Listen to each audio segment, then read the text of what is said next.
Most people assume that better prompts come from adding more detail, more explanation, and more instructions. But in practice, this instinct is one of the fastest ways to make AI output worse rather than better. Because language models don't reward length, they reward clarity. And clarity often emerges from compression, not expansion. When a prompt becomes too long, it doesn't become more precise by default.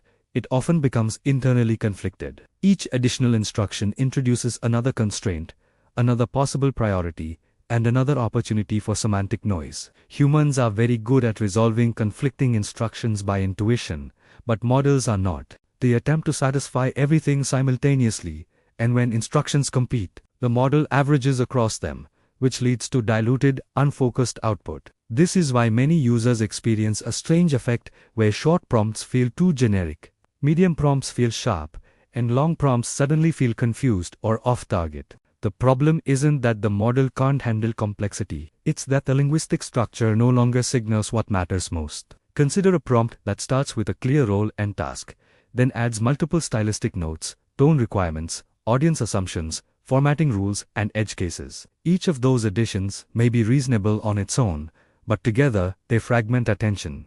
The model doesn't know which instruction is primary and which is secondary, unless we explicitly signal hierarchy. Without hierarchy, everything becomes equally important.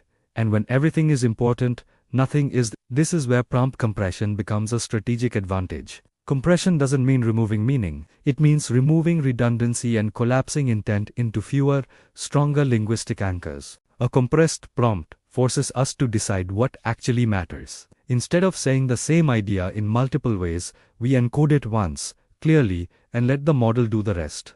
For example, many users will write long explanations about tone professionalism, credibility, and avoiding high point. All of that can often be resolved by a single role assignment, such as you are a senior industry analyst writing for peers. That role already implies tone, vocabulary, and restraint, making additional instructions redundant. Overspecification often happens because users don't trust the model, but paradoxically, trust combined with structure produces better results than control combined with verbosity. A useful way to think about this is cognitive load. Models, like humans, perform better when the task space is well defined, but not overcrowded. When we compress a prompt, we reduce the number of active constraints and increase the signal-to-noise ratio. This is why expert prompt engineers often write prompts that look deceptively simple. They aren't vague, they are dense.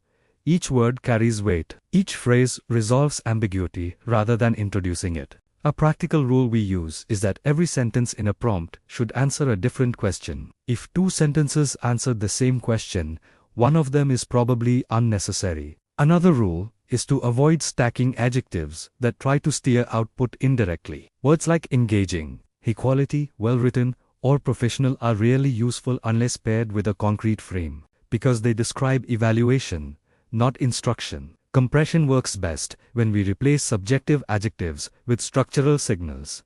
Instead of asking for an engaging explanation, we specify the audience and purpose. Instead of asking for high-quality output, we define the decision the reader should be able to make after reading. This shifts the burden from stylistic guessing to functional execution. It's also important to understand that longer prompts increase the risk of instruction decay. As the model progresses through generation, earlier constraints can lose influence if they aren't reinforced structurally. This is why prompts with long preambles sometimes produce outputs that ignore the opening instructions entirely. Compression reduces this decay by keeping core constraints close to the task itself. Another overlooked issue with overspecification is that it can unintentionally narrow creativity. When we prescribe too many micro-rules, the model has less room to optimize globally. This is especially problematic in tasks like ideation, writing, or strategy, where flexibility matters. Compression doesn't remove constraints, it prioritizes them. It tells the model what to optimize for first, second, and third.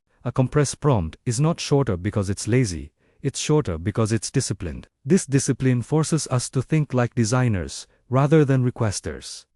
Instead of asking the model to do everything, we ask it to do one thing well. Once that output is correct, we can iterate. This iterative mindset is far more effective than trying to preempt every possible mistake in a single massive prompt. The irony is that users often overspecify because they've been burned by bad outputs before. But those bad outputs usually came from underspecified goals, not under-specified instructions.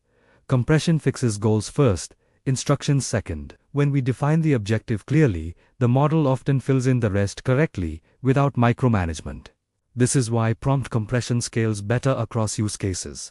A compressed prompt is easier to debug, easier to reuse, and easier to adapt. You can see immediately which constraint caused which behavior. With long prompts, failure analysis becomes almost impossible because there are too many variables.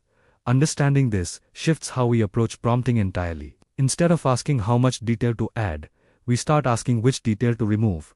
Instead of thinking in terms of completeness, we think in terms of resolution. The best prompts are not the ones that explain the most, but the ones that leave the least ambiguity. Once we adopt this mindset, prompt engineering stops being about writing long instructions and starts being about sculpting language. And that's where real control comes from. In the next episode, we'll look at how to intentionally layer prompts across multiple turns instead of forcing everything into a single instruction, and why multi-step prompting often outperforms even the most carefully compressed single prompt.